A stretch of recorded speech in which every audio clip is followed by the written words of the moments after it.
qui sait se relever quand il tombe, qui sait toujours aimer malgré le châtiment, qui sait se relever quand il tombe, qui sait toujours aimer malgré le châtiment. Seigneur, donne-moi un cœur d'enfant. Seigneur, donne-moi un cœur d'enfant. Seigneur, donne-moi un cœur d'enfant. Seigneur, donne-moi un cœur d'enfant. Qui sait se relever quand il tombe, qui sait toujours aimer malgré le châtiment, qui sait se relever quand il tombe, qui sait toujours aimer malgré le châtiment, qui sait se relever quand il tombe. Voilà, shalom frères et sœurs et bienvenue à ce programme d'enseignement autour de la parole du Seigneur. Voilà, merci pour vos encouragements, merci pour vos retours, ça nous fortifie. Voilà, merci pour ceux qui nous soutiennent dans la prière. Nous sommes reconnaissants, voilà, au Seigneur qui met cette pensée dans vos cœurs. Voilà, et avant de commencer ce partage, nous voulons encourager les frères et sœurs qui ont des questions par rapport à un enseignement qui est donné, qui est apporté. N'hésitez pas de nous écrire. Merci.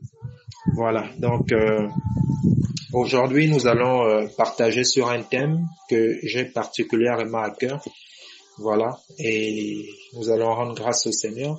Adonai, merci pour ta fidélité.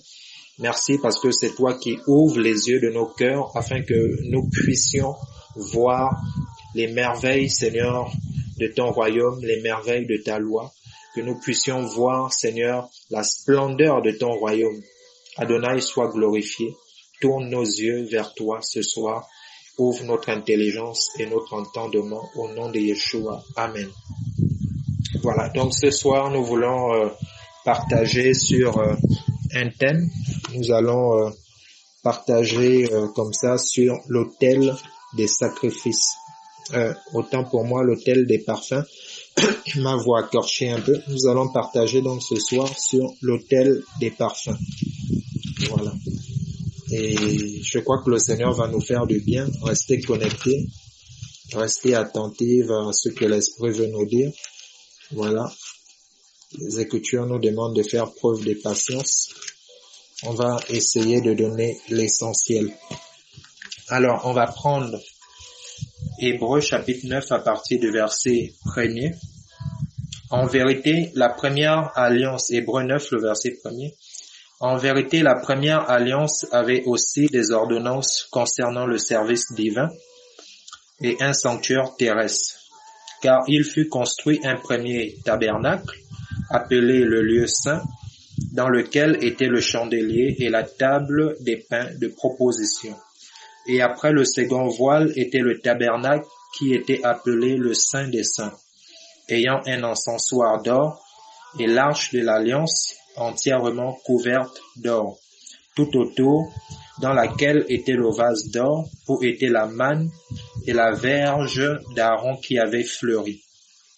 Et les tables de l'alliance, et au-dessus de l'arche étaient les chérubins de la gloire, couvrant de leur ombre le propitiatoire. Ce n'est pas le moment de parler en détail là-dessus. Voilà, donc ici les Écritures nous apprennent que la première alliance avait des ordonnances relatives au culte et un sanctuaire terrestre avait été construit. Voilà, donc on va aller voir cela dans le livre de Exode. Voilà, on va vérifier cela dans le livre de Exode. Exode chapitre 25 à partir du verset 1er. Et Yahweh parla à Moshe, disant, parle aux enfants d'Israël et qu'on prenne une offrande pour moi. Vous prendrez mon offrande de tout homme dont le cœur me l'offrira volontairement. Et voici l'offrande que vous prendrez de l'or, de l'argent, de l'airain, de la pourpre, de l'écarlate, du cramoisi, du fin lin, du poil de chèvre, des peaux de bélier teintes en rouge, des peaux de tesson, du bois d'acacia, de l'huile pour le luminaire, des aromates pour l'huile d'onction, et pour l'encens aromatique, des pierres d'onyx et d'autres pierres pour la garniture de l'éphod et pour le pectoral. Et ils me feront un sanctuaire et j'habiterai au milieu d'eux. Et ils le feront conformément à tous ceux que je vais te montrer, selon le modèle du tabernacle et le modèle des ustensiles, vous le ferez donc ainsi. Voilà, donc Moïse était sur la montagne, voilà, et là le Seigneur, n'est-ce pas, va lui parler de la construction du sanctuaire terrestre. Et le Seigneur lui dira, n'est-ce pas, de faire ce sanctuaire terrestre d'après le modèle qu'il allait lui montrer. Voilà, parce que au ciel, n'est-ce pas, il y a un sanctuaire. Voilà, donc Moïse, n'est-ce pas, devait transposer le sanctuaire céleste sur la terre d'après les instructions que le Seigneur devait, n'est-ce pas, lui donner. Il devait tout faire selon le modèle divin. Donc le sanctuaire qui allait être construit devait être, n'est-ce pas, une image du véritable, une figure du véritable sanctuaire. Alléluia. De même que les ustensiles qui allaient être faits devaient être, n'est-ce pas, une image des ustensiles réels qui sont, n'est-ce pas, dans le royaume. Alléluia. Et Moïse, n'est-ce pas, va faire une collecte auprès des enfants d'Israël des différents matériaux pour la construction du tabernacle. Et une fois le tabernacle construit, ce tabernacle, n'est-ce pas, avait plusieurs parties. Voilà. Donc, déjà, il y avait la clôture, n'est-ce pas, du tabernacle. Et sur cette clôture, n'est-ce pas, il y avait une porte qui donnait accès au parvis. D'accord? Ensuite, après les parvis, n'est-ce pas, il y avait le lieu saint et il y avait le lieu très saint. Alléluia. Donc, on accédait au tabernacle, n'est-ce pas, à la cour du tabernacle, au parvis, par une porte.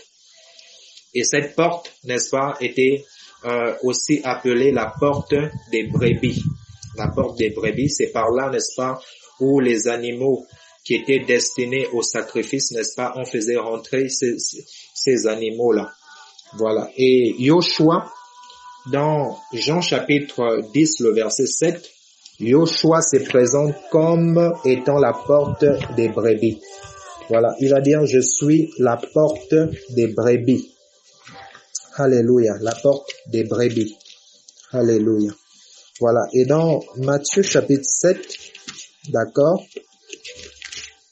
dans Matthieu chapitre 7, le verset 13, les Écritures nous disent, entrez par la porte étroite, car c'est la porte large et le chemin spacieux qui mène à la perdition, et il y a beaucoup qui entrent par là. Mais étroite est la porte et resserré le chemin qui mène à la vie, et il y a peu qui le trouvent. Voilà, donc pour accéder, n'est-ce pas, à la cour du temple, appelée le parvis, il fallait passer par la porte des brebis. Voilà. Cette porte des brebis qui n'était rien d'autre, n'est-ce pas, que Yoshua qui a dit qu'il est la porte. Voilà, donc Yoshua est la porte. Voilà, la porte qui mène à la vie, la porte qui mène au salut, la porte qui mène à l'éternité n'est rien d'autre que notre Seigneur Yoshua. Et Matthieu nous donne des détails en disant que cette porte est une porte étroite. C'est-à-dire pour passer par cette porte qui est Yeshua, n'est-ce pas, tu ne peux pas, n'est-ce pas, venir avec plein de bagages parce que la porte est étroite. Alléluia. Et on nous apprend que cette porte mène à la vie. On va comprendre pourquoi, n'est-ce pas, cette porte, n'est-ce pas, et ce chemin mène à la vie. On va comprendre pourquoi. Voilà, donc, lorsqu'on entrait dans la cour du temple, appelée le parvis, la première des choses à laquelle on faisait face était l'autel des holocaustes. L'autel des holocaustes ou des sacrifices. D'accord? l'autel des holocaustes ou des sacrifices était une image de la croix. D'accord? C'était une image de la croix. Alléluia. Parce que c'est sur cet autel, n'est-ce pas, qui étaient offerts, n'est-ce pas, les animaux que l'on amenait, n'est-ce pas, en sacrifice. C'est sur cet autel, n'est-ce pas, qui étaient offerts, n'est-ce pas, les animaux. Voilà. Et ces animaux qui étaient offerts, voilà, c'était des animaux purs, des animaux sans défaut. Voilà, ces animaux étaient une préfiguration de Christ, n'est-ce pas, qui allait venir mourir sur la croix pour racheter son peuple, pour purifier, pour délivrer son peuple. Voilà, donc la croix, c'est l'image de la vie. La croix, c'est l'image de la vie. Parce que c'est sur la croix, n'est-ce pas, que Yoshua a versé son sang. Voilà. Or, n'est-ce pas, Lévitique 17 nous dit, Lévitique 17:10 nous dit que le sang, n'est-ce pas, l'âme, le sang, n'est-ce pas, c'est la vie. L'âme, c'est la vie. Voilà. Alléluia. Le sang est dans l'âme et l'âme, c'est la vie. Voilà. Donc, Yoshua, n'est-ce pas, a versé son sang pour nous, afin de nous donner la vie. Alléluia. Voici pourquoi on nous dit que cette porte étroite, n'est-ce pas, mène à la vie. Cette porte étroite et ce chemin resserré mènent à la vie. Parce que lorsqu'on ouvrait cette porte, n'est-ce pas, ça donnait accès à la cour du temple. Donc, notamment le parvis. Et dans le parvis, la première des choses qui faisait face, n'est-ce pas, qui nous faisait face, c'était, n'est-ce pas, l'autel des holocaustes. N'est-ce pas, qui était une préfiguration de la croix. Voilà la vie. Et ensuite, lorsqu'on avançait, après l'autel des holocaustes, il y avait la cuve des reins. La cuve des reins, n'est-ce pas, les reins étaient comme un miroir où l'on s'est miré, n'est-ce pas, avant de rentrer dans le lieu saint. Voilà, il y avait des lots. Cette eau était aussi une image de la parole qui nous permettait, n'est-ce pas, qui permettait aux sacrificateurs de s'examiner avant de rentrer, n'est-ce pas, dans le lieu saint. Alléluia. Voilà, donc nous allons retourner comme ça dans le livre d'Hébreux. Hébreux chapitre 9. Voilà, Hébreux chapitre 9. À partir du verset 2. Car il fut construit un premier tabernacle appelé le lieu saint, dans lequel était le chandelier et la table et les pains des propositions. Voilà, donc on nous dit, on nous parle, n'est-ce pas, du lieu saint. On nous dit dans le lieu saint, n'est-ce pas, il y avait le chandelier. Dans le lieu saint, il y avait les pains de proposition. Et dans le lieu saint, n'est-ce pas, oui, dans lequel était le chandelier, la table des pains de proposition. Voilà. Donc, dans le lieu saint, n'est-ce pas, il y avait 3 éléments. Voilà. Et c'est là où on rentre dans le vif du sujet, dans l'enseignement d'aujourd'hui, dans la pensée d'aujourd'hui. Voilà. Donc, dans le lieu saint, n'est-ce pas, il y avait, n'est-ce pas, certains éléments que l'on retrouvait. On nous parle, n'est-ce pas, de la table sur laquelle étaient les pains de proposition, voilà, qui était une préfiguration, n'est-ce pas, de la parole du Seigneur. Voilà, ces 7 pains représentaient la parole du Seigneur, qui est l'aliment du sacrificateur, du prêtre. Voilà, du prêtre. Et on nous parle également qu'il y avait le chandelier. Le chandelier, c'est la lampe, d'accord, qui servait à éclairer parce que dans le lieu saint, n'est-ce pas, il n'y avait aucune lumière extérieure. Seul le chandelier devait éclairer. Voilà, aucune lumière extérieure n'était admise. Voilà, donc ici, le pain, n'est-ce pas, les 7 pains de proposition qui étaient renouvelés chaque sabbat étaient l'image, n'est-ce pas, comme je disais, de la parole, qui est l'aliment, n'est-ce pas, du sacrificateur. Voilà, qui est l'aliment du prêtre. Donc, on avait, n'est-ce pas, la parole en tant que pain et on avait la parole en tant que lumière parce que le chandelier, n'est-ce pas, représente aussi la parole. Voilà, ta parole est une lampe à mes pieds, une lumière sur mon sentier. Voilà. Donc, dans le lieu saint, n'est-ce pas, on retrouvait justement la parole en tant que pain et la parole en tant que lumière. Voilà. Et il y avait également un 3e élément dans le lieu saint que l'on va voir à la lumière de la parole. On va prendre Exode chapitre 30. Exode chapitre 30, voilà. Donc, on va parler de l'autel des parfums, comme je disais. Voilà, l'autel des parfums qui était dans le lieu saint. Exode chapitre 30, à partir du verset 1er. Tu feras aussi un autel pour brûler de l'encens, et tu le feras de bois d'acacia. Sa longueur sera d'une coudée et sa largeur d'une coudée. Il sera carré, mais sa hauteur sera de 2 coudées. Et ses cornes seront tirées de lui. Tu le découvriras d'or pur, tant le dessus que ses côtés tout autour, et ses cornes, et tu lui feras un couronnement d'or tout autour. Tu lui feras aussi 2 anneaux d'or au-dessus de son couronnement, à ses 2 côtés, lesquels tu mettras aux 2 coins pour y faire passer des barres qui serviront à le porter. Tu feras les barres de bois d'acacia et tu les couvriras d'or. Tu les mettras devant le voile qui est au devant de l'arche du témoignage, à l'endroit du propitiatoire qui est sur le témoignage, où je me trouverai avec toi. Aaron y fera brûler de l'encens aromatique. Il en fera brûler chaque matin quand il préparera les lampes. Et quand Aaron allumera les lampes entre les 2 soirs, il fera brûler ainsi. C'est ainsi que l'on brûlera de l'encens à perpétuité devant Yahweh dans vos générations. Vous n'offrirez sur cet autel ni encens étranger, ni holocauste, ni offrande. Vous n'y répandrez aucune libation. Amen. Donc ici, le Seigneur demande à Moshe de faire, n'est-ce pas, un autel qui allait servir, n'est-ce pas, à faire brûler des parfums. Et cet autel, n'est-ce pas, devait être placé devant le second voile. Voilà, donc le voile, n'est-ce pas, qui était devant le témoignage. Voilà, donc cet autel devait être placé dans le lieu saint. Et on nous dit que Aaron, n'est-ce pas, et ses fils devaient, n'est-ce pas, rentrer dans le lieu saint, préparer, n'est-ce pas, des lampes. Ils allaient préparer des lampes et brûler des parfums chaque soir. D'accord? Ils devaient brûler des parfums odorifiants, des parfums aromatiques. Ils devaient brûler des parfums, n'est-ce pas, chaque matin et chaque soir. Alléluia. Donc des parfums devaient être continuellement brûlés, n'est-ce pas, sur cet autel.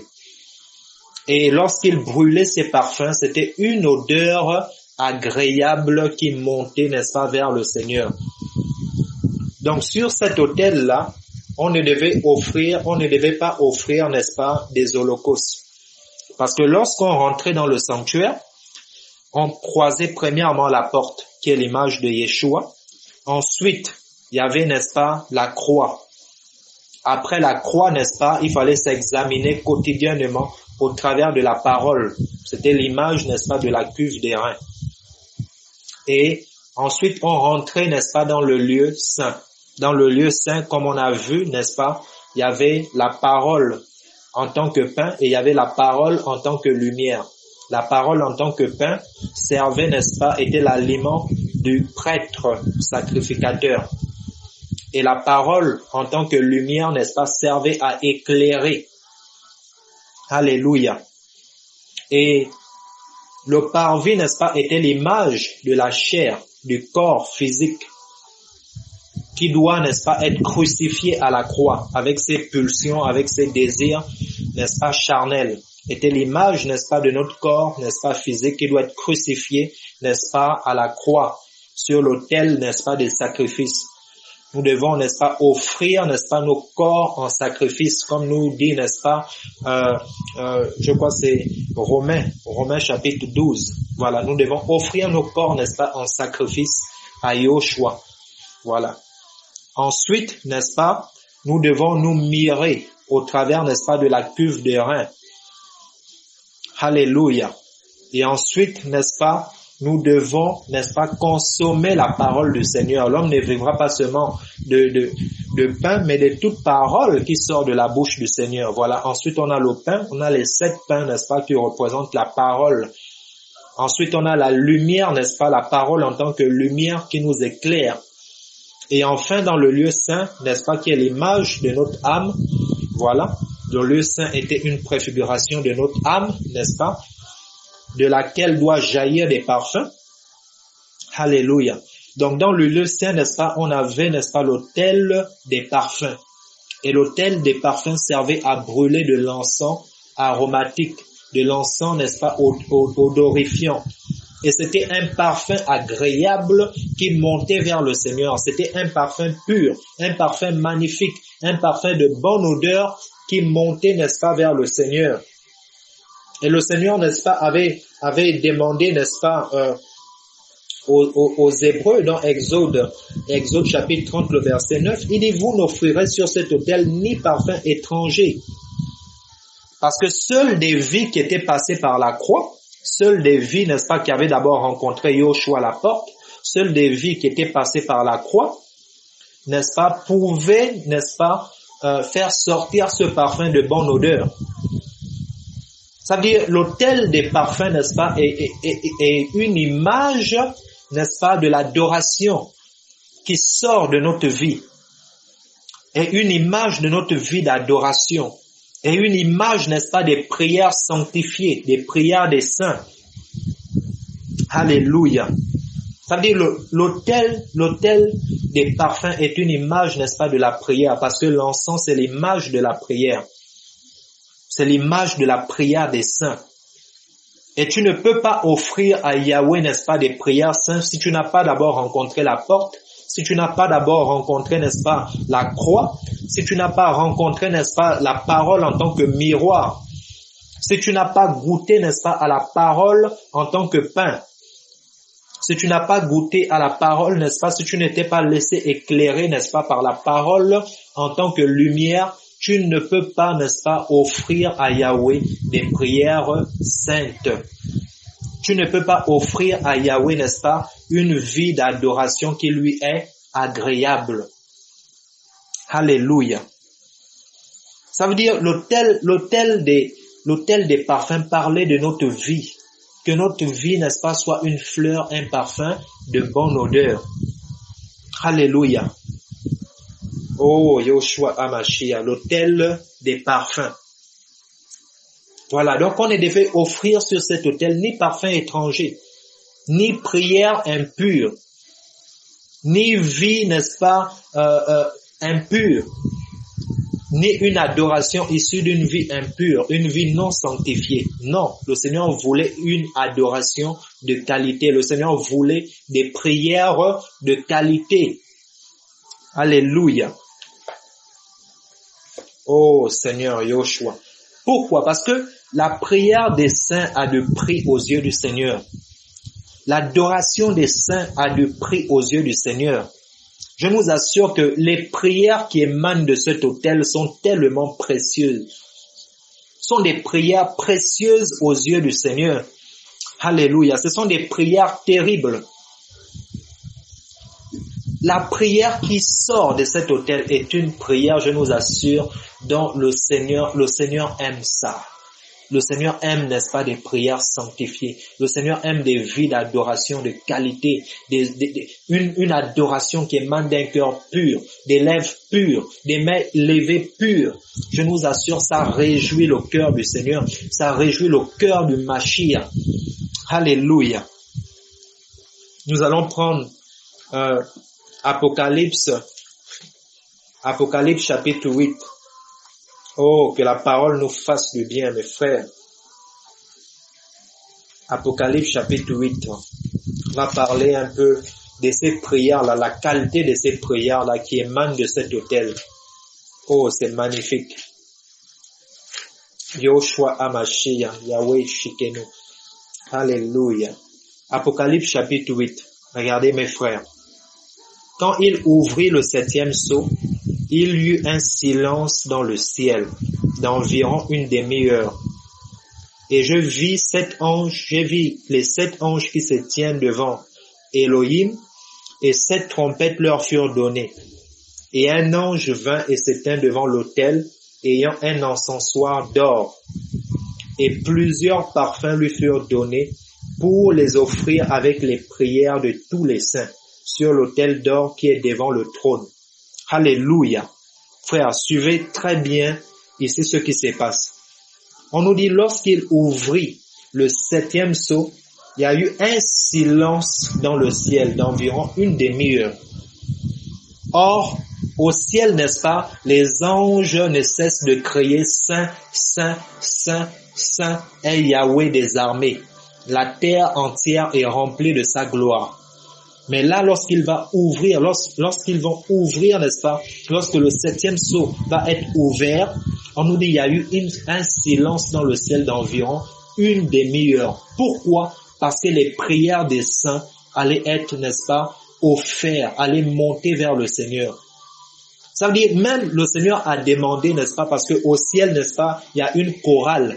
Il y a un orchestre céleste, il y a une chorale céleste, il y a des anges, n'est-ce pas, qui adorent le Seigneur, il y a des anges qui chantent au ciel. Mais là, le Seigneur a demandé, n'est-ce pas, au ciel de faire silence. Pourquoi? Parce que les prières des saints allaient monter. Donc, les prières qui sortent de cet autel, mes amis, l'autel des parfums, sont des prières, je nous assure, sont des prières tellement précieuses aux yeux du Seigneur. Le Seigneur a dit aux anges, n'est-ce pas, pardon, arrêtez d'abord, stoppez. Il a demandé à la chorale céleste, stoppez d'abord, parce que ce qui s'est fait ici, l'adoration qui est sur le point de monter est quelque chose de tellement précieuse, qui a du prix aux yeux du Seigneur. Voici pourquoi, n'est-ce pas, avant d'arriver à l'autel,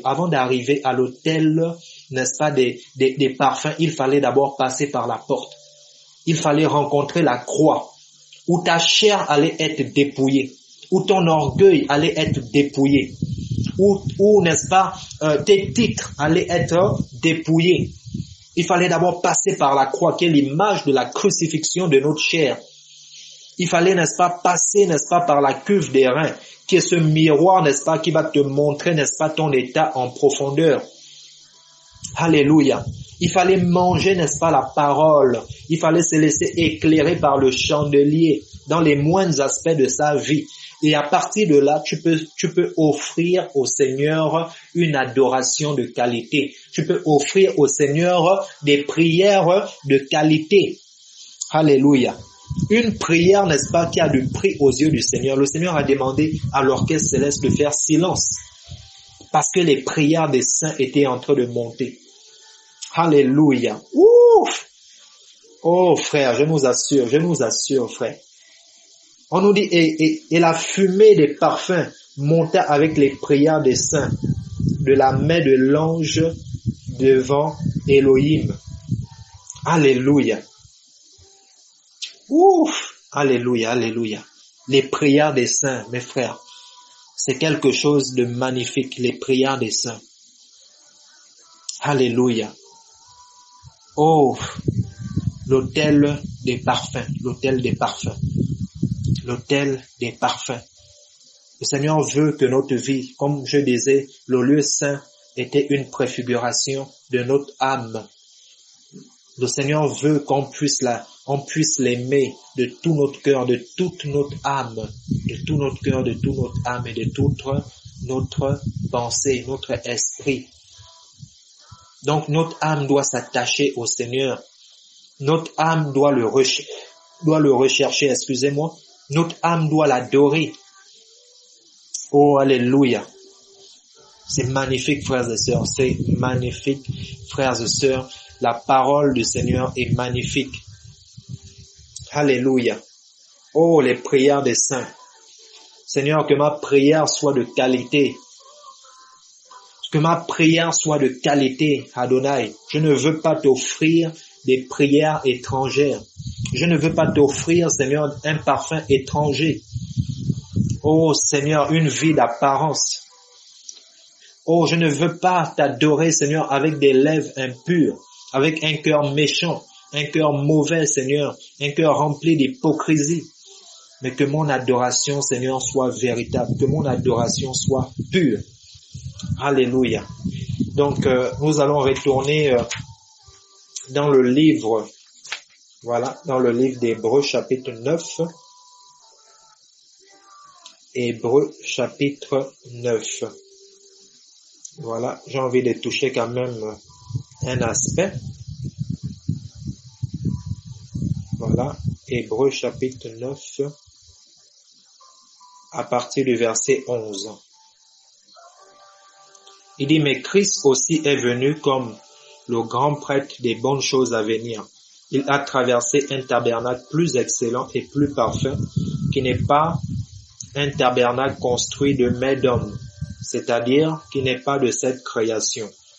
Il est entré une fois pour toutes dans le lieu très saint, dans le saint des saints, non avec le sang des veaux ou des boucs, mais avec son propre sang.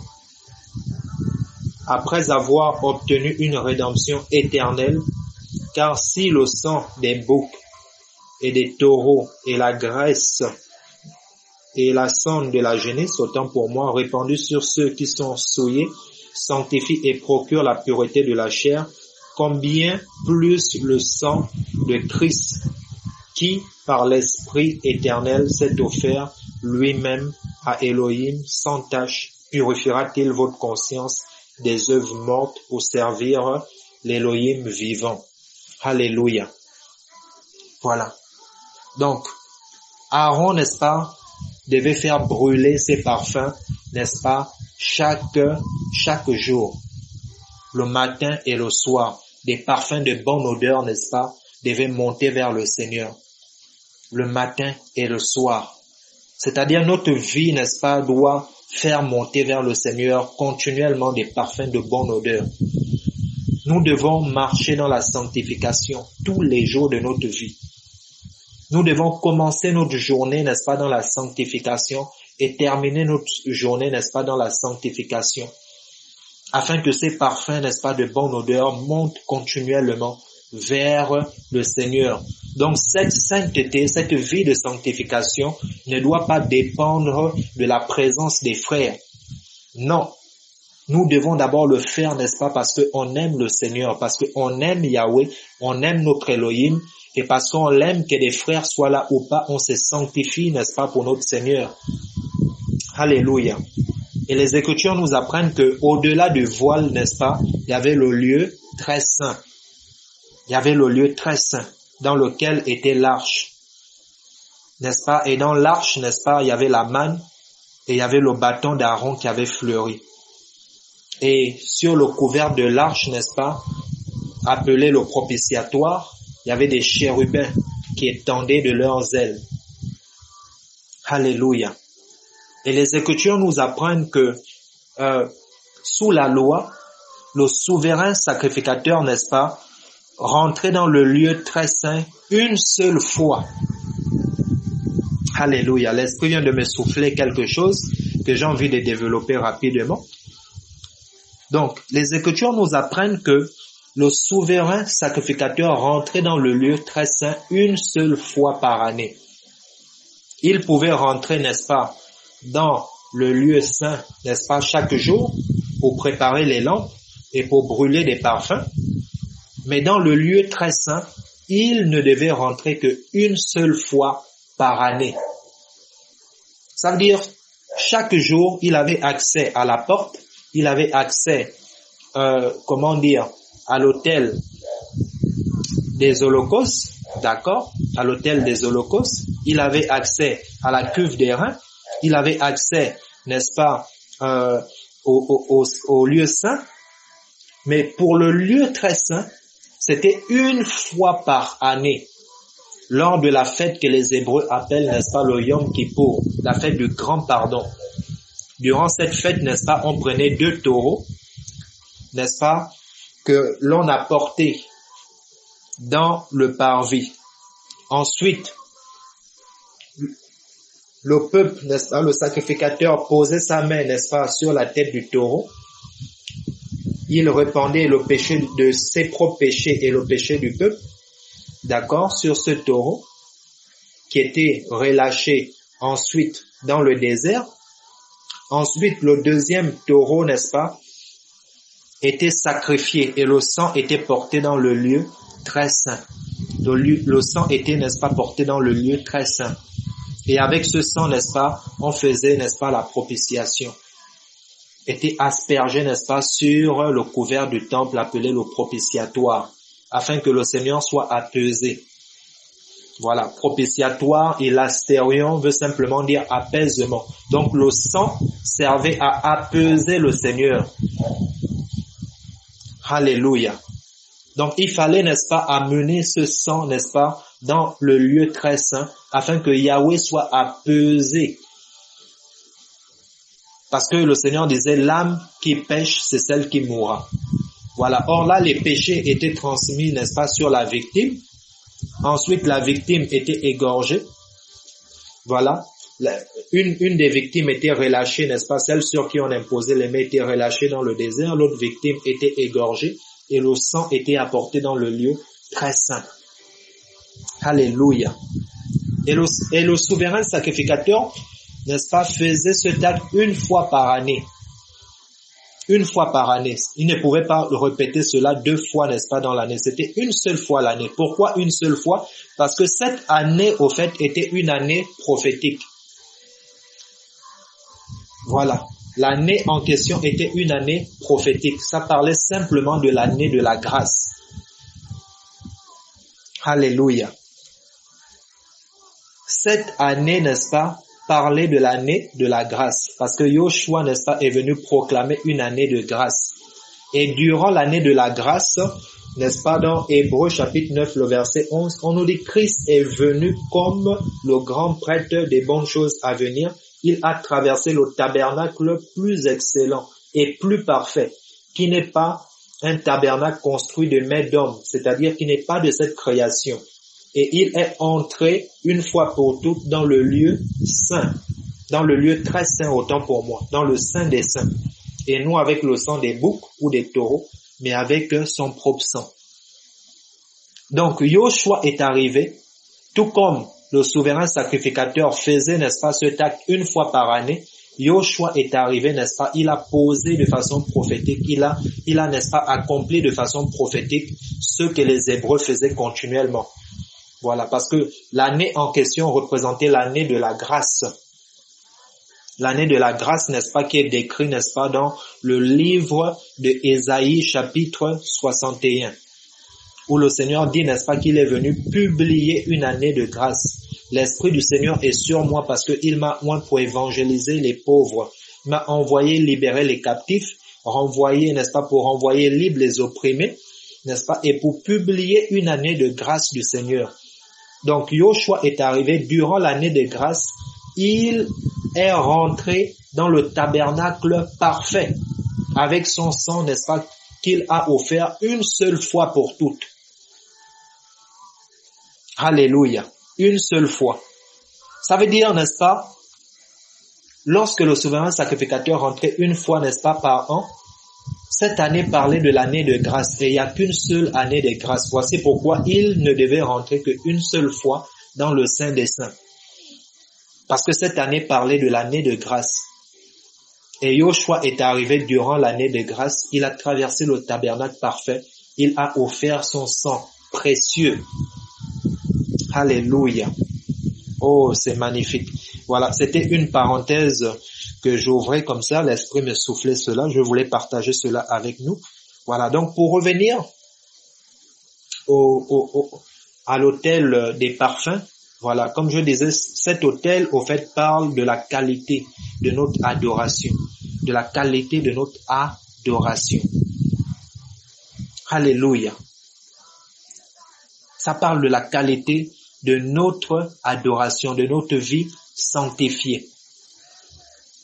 Ça veut dire, regardons un peu l'image. Oh, merci Seigneur. J'ai envie d'arrêter, mais l'Esprit me souffle encore par rapport au souverain sacrificateur qui rentrait dans le lieu très saint.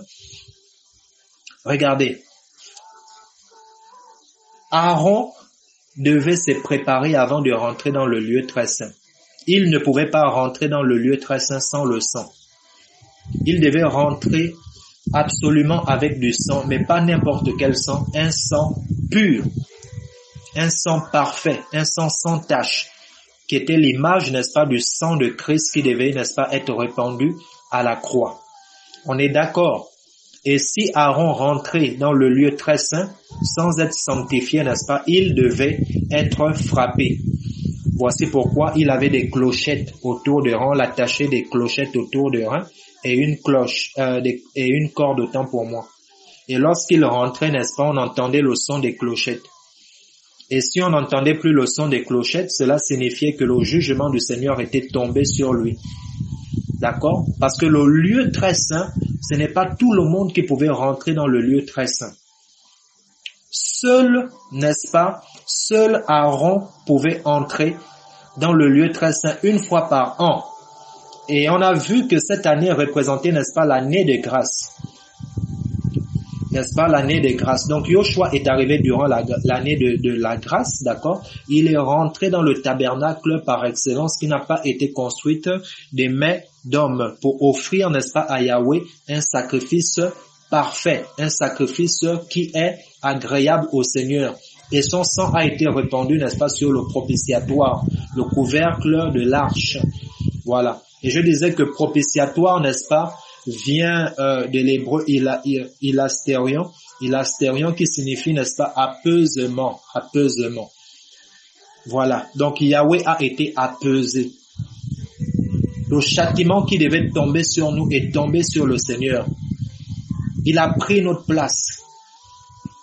Le Seigneur disait, l'âme qui pêche, c'est celle qui mourra. Et Yoshua est arrivé, il a pris notre place. Et le Seigneur a été apaisé. Par sa vie, nous avons la vie. Alléluia. Donc je disais, Aaron devait avoir des clochettes lorsqu'il rentrait, n'est-ce pas, pour offrir, n'est-ce pas, ce sang une fois par an lors de la fête du Yom Kippour. Il devait avoir des clochettes et il devait se sanctifier. Et le sang de l'animal qu'il devait porter devait être un sang parfait, un sang pur, un sang sans défaut. Alléluia. Une fois par année. Et s'il n'était pas sanctifié, il était frappé. Pourquoi, à votre avis?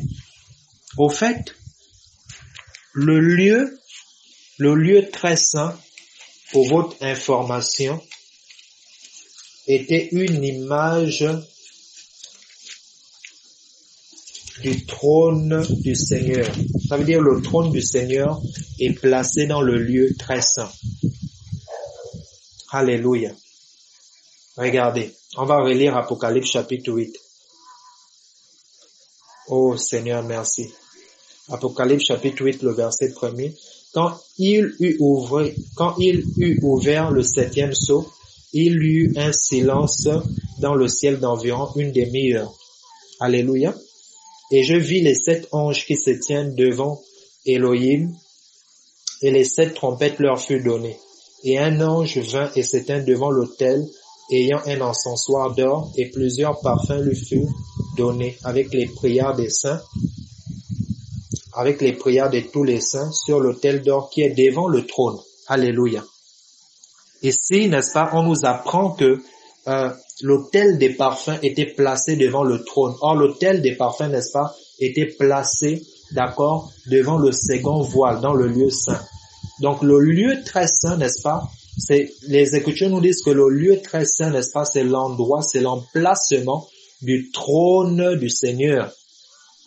Et souvenons-nous, n'est-ce pas, que le Seigneur a dit à Moïse de faire, n'est-ce pas, tout d'après le modèle qu'il devait lui montrer. Donc, ça veut dire que dans le royaume, il y a également un sanctuaire. D'accord? Et dans ce sanctuaire, n'est-ce pas, il y a, n'est-ce pas, également le parvis, il y a le lieu saint et il y a le lieu très saint. Et le lieu très saint, n'est-ce pas, c'est l'emplacement du trône du Seigneur. Donc Aaron, n'est-ce pas, devait veiller à être pur avant de s'approcher, n'est-ce pas, du trône du Seigneur. Parce que le lieu très saint était une image du trône du Seigneur. Donc il ne pouvait pas s'approcher, n'est-ce pas, du trône du Seigneur, n'est-ce pas, sans être préparé. Il ne pouvait pas, n'est-ce pas, s'approcher du trône du Seigneur, n'est-ce pas, si ce n'est avec le sang, n'est-ce pas, si ce n'est avec le sang de l'agneau. Ça veut dire seul le sang de l'agneau, n'est-ce pas, pouvait nous donner accès au trône. Pouvait nous donner accès, n'est-ce pas, au trône. Voici pourquoi lorsque Yoshua est allé à la croix et qu'il a répandu de son sang durant l'année de grâce, on nous dit le rideau qui séparait, n'est-ce pas, le lieu saint du lieu très saint, s'est brisé. Parce que le Seigneur a été apaisé. Le Seigneur a été apaisé. Donc on pouvait maintenant s'approcher du Seigneur étant apaisé à cause du sang que Yoshua, n'est-ce pas, a apporté. Parce que les Écritures nous disent dans Hébreux chapitre 9, le verset 11, que Yoshua a traversé le tabernacle parfait. Non pas avec le sang des boucs et le sang des animaux, mais avec, n'est-ce pas, son propre sang, un sang parfait. Le sang de Christ qui crie, n'est-ce pas, qui intercède mieux que le sang d'Abel. Qui crie mieux que le sang d'Abel, parce que le sang d'Abel crie vengeance, le sang de Yoshua HaMashiach crie justification. Donc, étant justifié, n'est-ce pas, le Seigneur a été apaisé. Et étant apaisé, nous pouvons maintenant nous approcher de ce trône de grâce sans être foudroyés. Voici pourquoi Hébreux chapitre 4, n'est-ce pas, le verset 16 nous dit, approchons-nous du trône de la grâce, n'est-ce pas, afin d'être secourus dans nos faiblesses.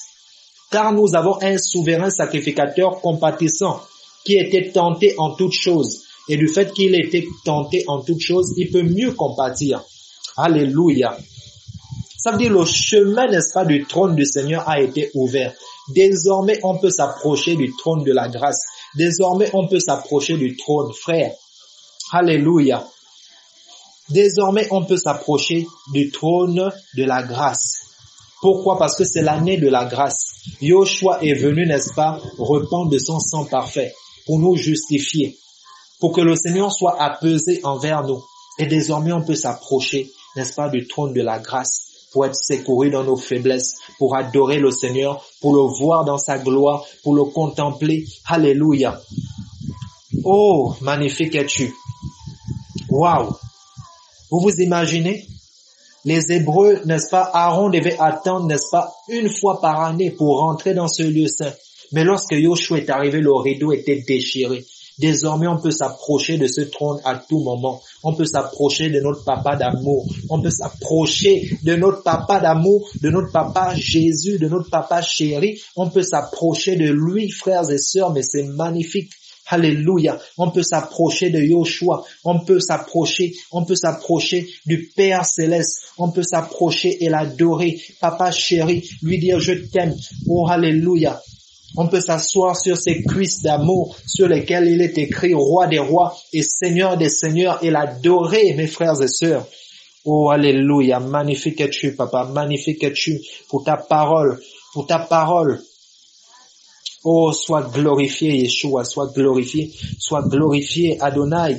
Oh Seigneur, nous voulons nous approcher du trône de la grâce. Nous voulons nous approcher de ton trône, Seigneur. Oh, les Écritures nous disent, Seigneur, que tu nous as ressuscités et tu nous as fait asseoir avec toi dans les lieux célestes en Yoshua HaMashiach. Oh, quel privilège de nous approcher de ce trône. Seigneur, alors que les sacrificateurs n'avaient pas le droit d'accéder, Seigneur, ils ne pouvaient se limiter qu'au lieu saint. Tu es venu nous introduire, Seigneur, dans le lieu très saint. Oh, quelle grâce, Seigneur. Quelle grâce, Seigneur, comment ne pas me sanctifier? Comment ne pas t'offrir une adoration de qualité, une adoration de prix, une adoration de valeur, Elohim? Oh, alléluia.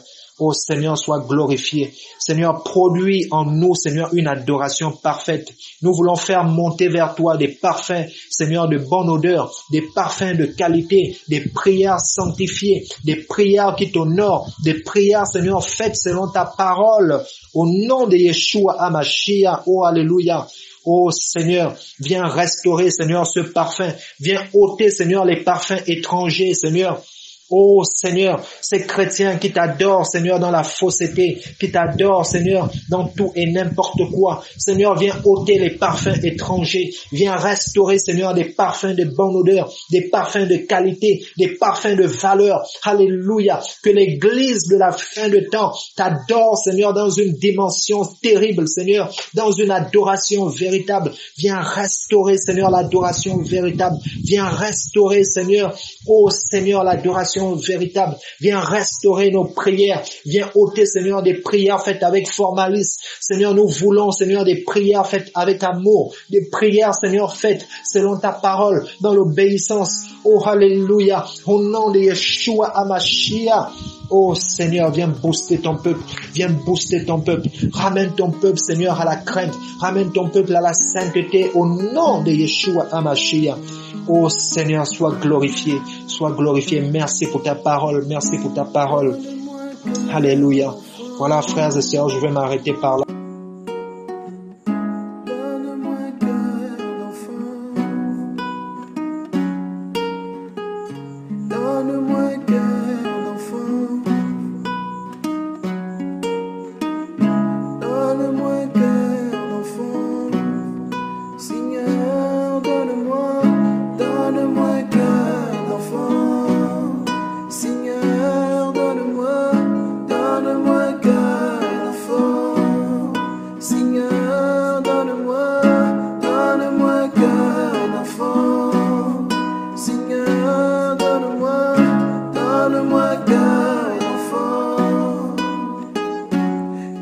Se relever quand il tombe, qui sait toujours aimer malgré les châtiments, qui sait se relever quand il tombe, qui sait toujours aimer malgré les châtiments. Seigneur, donne-moi un cœur d'enfant. Donne-moi un cœur d'enfant. Seigneur, donne-moi un cœur d'enfant. Seigneur, donne-moi un cœur d'enfant. Qui sait se relever quand il tombe, qui sait toujours aimer malgré le châtiment, qui sait se relever quand il tombe, qui sait toujours aimer malgré le châtiment.